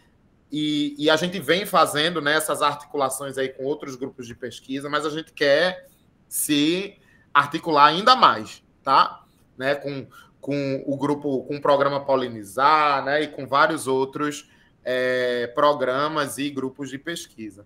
Então, gente, eu quero agradecer a acolhida. Se vocês tiverem dúvidas, fiquem à vontade para perguntar. Esses são os espaços aqui que eu trabalho, né? A EAD da Rural, o PPGEC da Rural, o PPGTEG da Rural, né? Aqui está o meu Instagram e o meu e-mail, caso vocês queiram aí mandar uma mensagem. E quem quiser falar aí pelo WhatsApp, por vários outros espaços também, eu estou à disposição. Marcos, falei muito, falei quase 1 hora. Meu Deus. Nada disso, é maravilhoso. E acho que provoca muita gente, né? Essa perspectiva do que é fazer, o que é ser pesquisador, o que é fazer pesquisa, o que é fazer mestrado, o que é fazer doutorado, né? E eu sempre falo, Tiago, que doutorado e mestrado não é só fazer uma tese, fazer uma dissertação, né? É um processo que vai muito além disso. E você trouxe para a gente de presente aí. Mas eu vou abrir para as perguntas do grupo aqui, porque muita coisa foi provocado também de lá de cá, mas é mais fácil marcar uma cerveja com você. Isso mesmo. Com chavos, né? Vamos lá, gente. Aproveitem aí que esse cara é fera demais.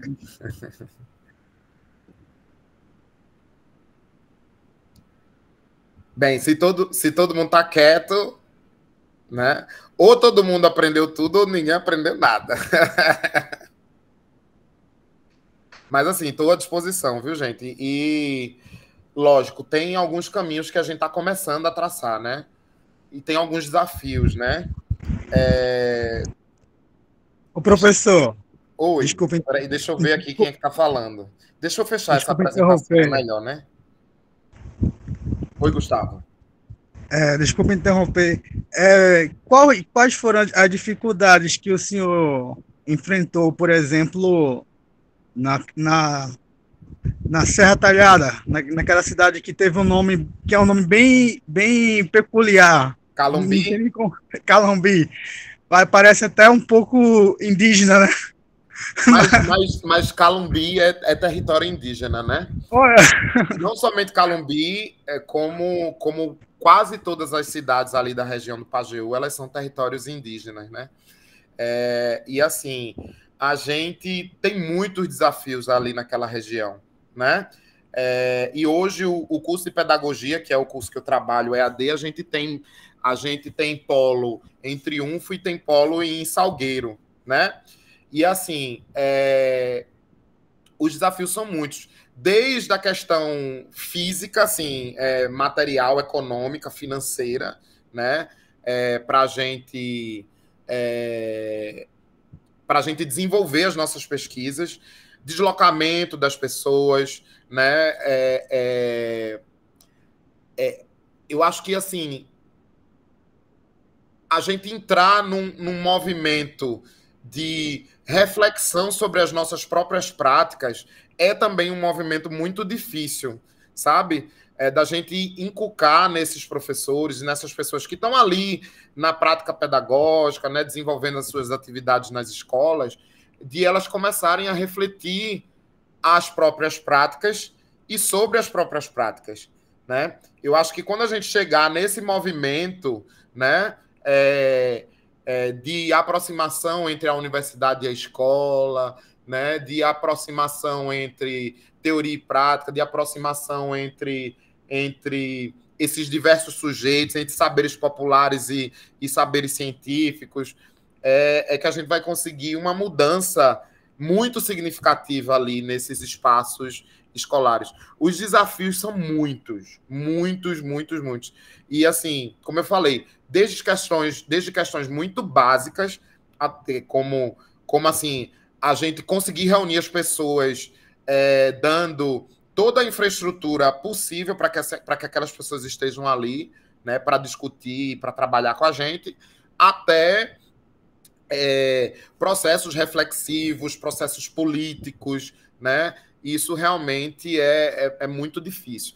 E eu não coloco isso apenas para essas regiões, né, dos sertões, mais as regiões do Agreste. Então, por exemplo, Marcos e o pessoal que está ali muito na região do Agreste, ali em Caruaru, né, naquelas regiões ali, daquelas cidades circunvizinhas a Caruaru, enfrentam dados e processos muito parecidos, né? E se você vier aqui para Recife, para Jaboatão, para Olinda, e você vai para regiões periféricas, você vai encontrar dificuldades muito parecidas e até, assim, de fato, iguais àquelas que as pessoas enfrentam ali nos sertões, né? Então, os desafios são muitos, mas a gente tem conseguido dar uma formação muito diferenciada para esses professores. Eu digo isso assim, porque eu estive 10 anos ali no sertão, lá no curso de Química da UAST, e assim, por exemplo, todos os professores que foram formados aí nesses 10 anos de Química, né, muitos não atuam somente na Química, né, eles vão dar aula de Física, vão dar aula de Matemática, vão dar aula de Biologia, né? Eles são professores que tiveram ali esse contato com a gente, fizeram estágio com a gente, pagaram essas disciplinas com a gente, né? Fizeram extensão com a gente. Então, por exemplo, eu falei de Luana aqui, que é uma professora que fez a monografia dela e a pesquisa dela comigo. Luana passou nesse último concurso numa cidade chamada Santa Cruz do Capibaribe, né? E aí, eu sempre que eu converso com o Luana, ela fala assim, eu fiz uma oficina didática interdisciplinar com os alunos assim, assim, assado, trabalhando com o tema de alimentação, porque ela também dá aula de biologia. Eu chamei o professor de matemática para a gente discutir as receitas, para a gente discutir... eu chamei a professora de história e o professor de sociologia para a gente discutir a pirâmide alimentar, sabe assim? Então perceba que essas pequenas mudanças elas vão acontecendo dentro do próprio processo formativo, né? E a gente percebe que a qualidade da formação desses professores que estão ingressando hoje nas redes estaduais, nas redes municipais, elas têm sido bem diferentes, muito pela nossa atuação ali na UAST, pela nossa atuação nos sertões e nesses espaços, tá? A Luíta levantou. Sim, deixa eu falar. Sobre o encerramento inicial, né, de toda a palestra, eu acho que tipo, todo mundo ficou bem surpreso assim, com tudo que você trouxe, porque eu acho que sempre que a gente convida, a gente deixa o professor bem livre para escolher o que é que ele vai trazer, como é que ele vai falar e tal. E você pegou a gente muito de surpresa, porque a gente não esperava você ia trazer tantas coisas dentro do tempo que você teve e tudo que você vem investigando, a questão das orientações, das oficinas, a questão da conformação. Eu já tô tipo assim, meu Deus do céu, por onde é que eu leio? Peraí, eu tenho minha dissertação para terminar e preciso saber sobre isso aqui também. Então, assim, acho que encantou muito todo mundo, acho que todo mundo tá bem... Foi muita coisa, eu acho que por isso está todo mundo ainda absorvendo e processando para pensar o que perguntar e como seguir. Mas de fato o que você falou, fazer pesquisa é aprender, e a gente está aqui trocando conhecimentos e aprendendo para construir o nosso pesquisador, né? Ser pesquisador. E eu acho que você como pesquisador, né, como extensionista, como professor, você tem que estar muito sensível à realidade que você está inserido, né? Então, por exemplo, muitas das pesquisas e das coisas que a gente desenvolveu aí ao longo do tempo, pode parecer muita coisa, mas muitas das coisas elas eram colocadas pelos alunos que traziam para a gente. Por exemplo, tem uma aluna que o trabalho dela é um dos trabalhos assim que eu tenho muito apreço, porque a gente traz discussões muito aprofundadas sobre o diálogo em sala de aula. Perceba, o diálogo com alunos do primeiro ano do ensino fundamental, discutindo água. Sabe assim, o trabalho dela é uma coisa simples, básica, não tem tecnologia. Ela simplesmente trouxe fotos, trouxe experiências interdisciplinares. Ela pegou um filtro feito de algodão, de carvão, de areia e foi discutir filtragem com os alunos numa roda no chão, com alunos de primeiro ano. Ela trouxe a água nos seus vários estágios, né? Ela trouxe gelo, trouxe água, trouxe vapor, né? Uma água ali fervendo, para mostrar aqueles alunos como a água. E ela discutiu aquilo ali de um ponto de vista dos saberes populares, dos saberes acadêmicos, com alunos do primeiro ano. E ela vai observando as interações dialógicas que vão acontecendo ali entre aquelas várias crianças, né? E ela vai percebendo como as crianças elas ensinam umas às outras, né? E como a intervenção da professora é importante nesse processo. Os dados que a pesquisa de Raquel traz, naquele momento, não era o que a gente estava predisposto a fazer, porque eu estava num curso de Química que o nível de atuação é ensino médio. Mas Raquel era professora dos anos iniciais. E aí, quando ela traz esse desafio para a gente, eu digo assim, não, vamos fazer. E a gente vai fazer observando essas questões, observando esses elementos. E Raquel também era uma pessoa mais velha, assim, eu digo assim, mais velha, ela era uma professora de mais de 40 anos de idade, né? Que já tinha ali mais de 20 anos de sala de aula, né? Ela tinha feito magistério, ela estava fazendo a licenciatura em Química ali, como a primeira licenciatura dela. E aí perceba que a gente é que tinha que se adaptar, né? E a gente tinha que fazer da sala de aula de Raquel, que era um primeiro ano de ensino fundamental, anos iniciais, esse grande laboratório, né?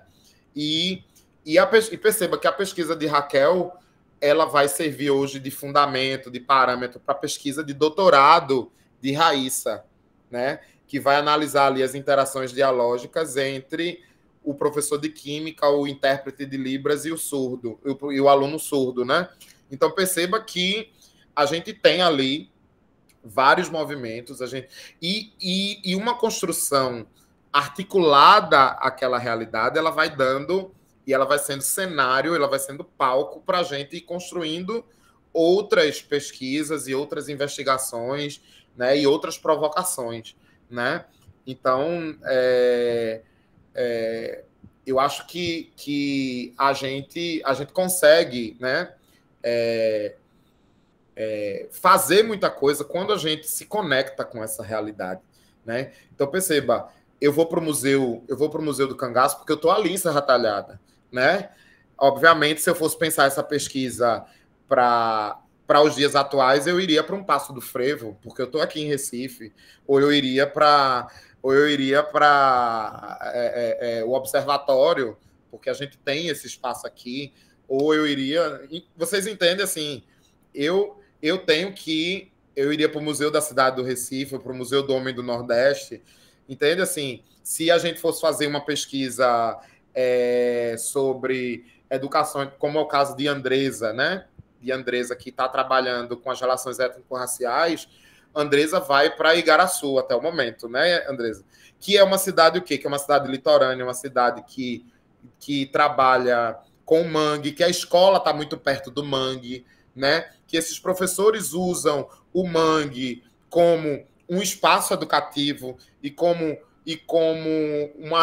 que traz como um elemento que traz uma série de conteúdos que vão se articular a esses conteúdos disciplinares, né? Então perceba que tem muita discussão, né? E aí perceba que o trabalho de Leice lá da codocência, ele vai servir como referência para o trabalho de Andresa, tanto do ponto de vista metodológico, que Leice trabalha com a pesquisação na sua essência, quanto do ponto de vista da discussão teórica também, né, e epistemológica, né? Então, eu acho, Luíta, que a gente tem que se conectar com a realidade. E a gente só vai fazer isso se a gente fizer extensão. E se as nossas pesquisas elas tiverem um caráter de escuta, né, e de ação sobre a realidade desses professores. Eu acho que... E aí, se você pegar, não vou dizer 100%, mas 96% ou 97% das pesquisas que a gente faz são pesquisa, ação intervencionista, né? Ou seja, a gente escuta os professores, percebe quais os problemas que esses professores têm nas suas práticas pedagógicas, né? E a partir dessas discussões e desse levantamento de problemas, a gente, junto com esses professores, a gente vai trazer alguma intervenção ou alguma ação que se conecte a essa realidade e que forme esses professores enquanto resolve os seus problemas. Entende? É bem isso. Tiago, bem legal a tua fala agora, porque eu tenho estudado muito sobre pesquisas intervencionistas que se confundem muito na pesquisa positivista, por pesquisa mais dura, e a gente tem sofrido muito, porque muitas das nossas pesquisas, para alguns pesquisadores antigos, não são pesquisas. Não são pesquisas. Né? Eu tenho debruçado sobre livros de metodologia, basicamente sobre pesquisa intervencionista, né? Que a gente tem uma intervenção realizada, e aí, assim, isso é legal porque já provoca a gente essa discussão sobre isso, né? Agora, os nossos pesquisadores hoje, nossos alunos, Tiago, eles estão mudando o chip muito rapidamente. Uhum. Eu me vi ontem, pegando materiais das minhas aulas de mestrado em 2002, né, com a Heloísa Bastos, Rejane Martins, Zélia Joffre, Edênia, logo depois do doutorado. Por exemplo, eu fui ser pesquisador, Tiago, quando eu fui doutor e abri meu grupo de pesquisa no CNPq. Luíta e Matheus, sem nem terminar o mestrado, já são pesquisadores do grupo de pesquisa, conduzindo uma linha de pesquisa. Veja que loucura. A gente não conseguiu esperar que eles terminassem o mestrado e entrassem no doutorado para sair do patamar do CNPq de estudante para pesquisador.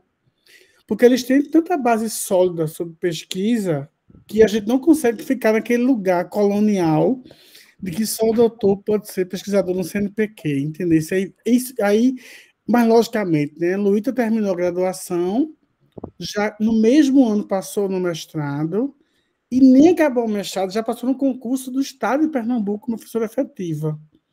Olha a construção de Luíta, né? Assim, e logicamente já é pesquisadora de um grupo de pesquisa pelo CNPq, na condição de conduzir com o Matheus uma linha de pesquisa. Uhum. Mas isso não é simples, não, né? Eles sabem disso. São quase semanais comigo, são leituras que a gente faz. Eu acho que Matheus e Luíta, a gente, nos últimos 2 anos, a gente se vê praticamente online toda semana, ou por WhatsApp, ou numa reunião de Meet para discutir o projeto deles. Então, essa construção é muito forte, e eu falo muito sobre isso, sabe assim? Há um lugar que a gente não consegue mais chegar, nós, mais antigos, né? E eu acho que a tua fala hoje, Tiago, ela vem muito para coroar, né? Para certificar que a gente está acreditando lá de cá também, né? Porque por que a gente faz essa reunião do grupo de pesquisa?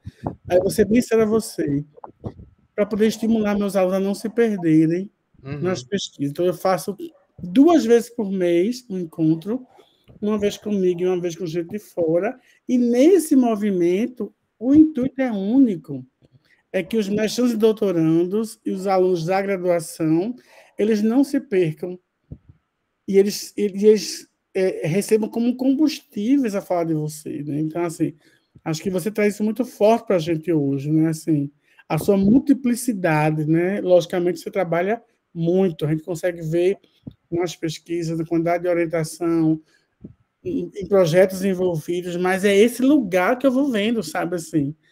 Realmente é muito, muito, muito forte, viu? Assim, a base, né? E obviamente a gente vai escolhendo as bases da gente, né? E lógico, a pesquisa em formação de professores, né? A pesquisa com interdisciplinaridade são talvez os elementos que façam essa articulação entre tudo isso que eu faço, né? Eu acho que dá para perceber muito, né? Seja na extensão do museu, ou seja no meu trabalho dos anos iniciais ali com Raquel. Entende? Assim, a gente vai ter aí esses 2 grandes pilares, né? E eu penso também, Marcos, que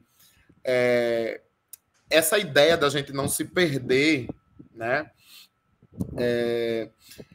consiste muito num desafio diário da gente, né, que é pesquisador, né, e que quer fazer pesquisa, e que quer compreender melhor a nossa prática, e que quer compreender melhor como as pessoas, né, como os nossos alunos aprendem, né, a gente precisa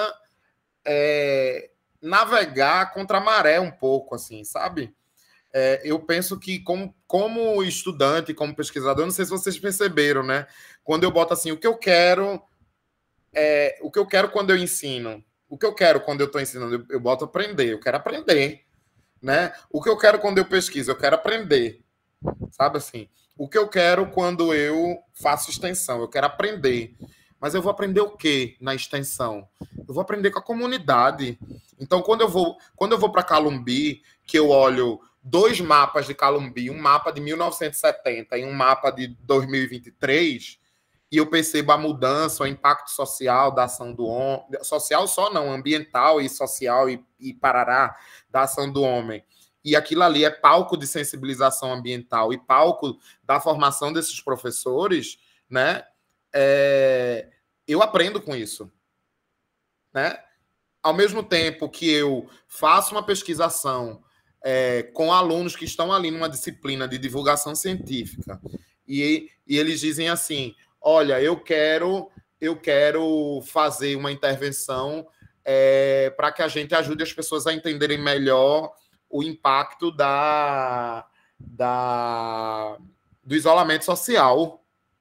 E aí eu monto um jogo de xadrez e desse jogo de xadrez eu vou explicar a relação que faz o isolamento social brecando uma pandemia.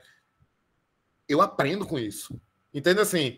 Do mesmo jeito que quando eu vou para o mestrado e assisto uma aula de Heloísa ou assisto uma aula de Marcos e leio e paro para ler um livro para escrever a minha dissertação, eu aprendo com isso. Sabe? Eu acho que você tem que estar muito disponível para aprender, sabe? E o que me incomoda, mas ao mesmo tempo me deixa numa situação muito confortável, porque eu acho que quem gosta de aprender sempre fica numa situação confortável, assim, do ponto de vista intelectual, do ponto de vista subjetivo, né? É que quem gosta de aprender sempre se dá melhor na vida, passa nos concursos, sabe? Faz a sua pesquisa com menos dificuldade, sabe? Assim, aprende, tá na universidade, tá na escola, consegue transitar, sabe? Assim, consegue estar e ocupar esses lugares, sabe assim? Eu consigo estar na SEDUC falando para os professores, mas eu consigo estar num congresso nacional ou num congresso internacional falando com as pessoas de maior referência para mim, inclusive, né? Então percebam que eu consigo e quero estar aqui nesse espaço trocando figurinhas com vocês, né? Num congresso como o IMPEC ou como qualquer outro. Entende assim? Eu acho que o que é que constrói esse pesquisador é a vontade dele de aprender em todo lugar e em todos os espaços, né? Percebam que eu acho que também essa trajetória que eu mostro para vocês mostra todos esses espaços, assim, que eu estive, que eu me coloquei, mas que eu aprendi com todos eles, né? Eu acho que, no fundo, assim, eu tenho isso para mim e eu tenho essa tranquilidade enquanto pesquisador, enquanto professor, enquanto extensionista, que é de estar em constante dinâmica de aprendizado, sabe? Mas vamos embora, são 2 horas já de troca. Meu Deus, 10 horas. Agradecer mais uma vez, Tiago, a presença, né, sua, de toda a sua equipe que você puxou para cá. Fiquei super feliz. Desde que eu postei o primeiro card, não parei de mandar o link da sua apresentação, né? Em nome do programa Polinizar, a gente fica muito feliz, assim, porque colabora muito, e eu acho que Fausto, né, que é o mais antigo aqui, quem está junto desde 2017 nesse estudo, Para mim, Fausto é uma das minhas maiores referências em pesquisa e ensino de biologia aqui em Pernambuco hoje, porque ele vem de uma abordagem assim, que é muito cara para a gente. Ele percebeu, e ele sabe o que eu estou falando, dessa transição da gente, do que a gente fez desde 2017, né? E logicamente, isso vai movendo muito a gente. E você foi muito bom para trazer isso para a gente, né? Porque a gente está num ano, Tiago, ainda muito difícil pós-pandemia. A gente tem muitos trabalhos ainda que estão sendo gerados na dor ainda, as pessoas com problemas emocionais, problemas pessoais, e que a gente não pode ser uma máquina, né? Assim, sabe? Nem todo mundo tem o mesmo movimento de gerar isso, né? Mas foi muito, muito legal, porque você provocou a gente, né? E aí, mais além, acho que cada um dos nossos orientandos que escuta, né? Tua trajetória, tua vida, né? Teu movimento de entrar e sair dos lugares. E eu estava pensando aqui, já é daqui a pouco o seu memorial para o seu titular, né? Você deve caminhar para isso em breve, já pelo tempo de docência. E esse movimento é um pouco isso, assim, a gente vai chegando num lugar que é isso que a gente constrói, né? Dizer que nós vamos ter agora, né, em 21 de maio, Dr. Francisco Ângelo Coutinho, que é da UFMG, trabalha com sociomaterialidade no ensino de biologia, um cara fantástico. O Dr. Francisco Coutinho, ele tem uma experiência muito boa com a teoria, né, da cognição incorporada, trabalha muito com essas questões mais novas. E no dia 18 de junho temos Arthur Galamba, que é um professor também de ensino de ciência da King's College da Inglaterra. Ele fez esse primeiro semestre com esse bloco, né, de palestrantes e convidados que só nos ajudaram. Vamos estar divulgando sempre tudo no programa Polinizar, no Instagram da gente. E eu dou a você a palavra final para a gente poder fazer o fechar, viu? Obrigadão mesmo. Eu que agradeço, Marcos, agradeço todo mundo que estava aqui, né? Eu tenho colegas aqui da UADTEC, eu tenho alunos, né? Tenho vocês, né? Que também são meus colegas e estão aí na luta junto comigo, né? Por uma educação de qualidade, por um ensino de ciências de qualidade, né? E agradeço muito essa acolhida de vocês. Estou disponível, já mandei ali os meus contatos, né? Se você quiser, Marcos, essa apresentação, né? Embora seja uma coisa assim que, de fato, você vai encontrar lá no meu currículo Lattes, né? Mas, assim, eu faço meio que um resumo, assim, dos últimos 10 anos, né? Mas, assim, quem quiser aprender mais sobre essas últimas discussões que a gente colocou aqui, né? Os últimos artigos que a gente publicou, né? Tem muita coisa a oferecer. As últimas dissertações, elas são, assim, verdadeiras provocações a gente a repensar aí a formação de professores. Tá certo? E estou disponível. Se quiserem me chamar para outras coisas, para as bancas, eu estou aí junto de vocês, tá bom? Valeu mesmo. Tchau, gente. Um abração para vocês. Valeu. Tchauzinho, boa noite.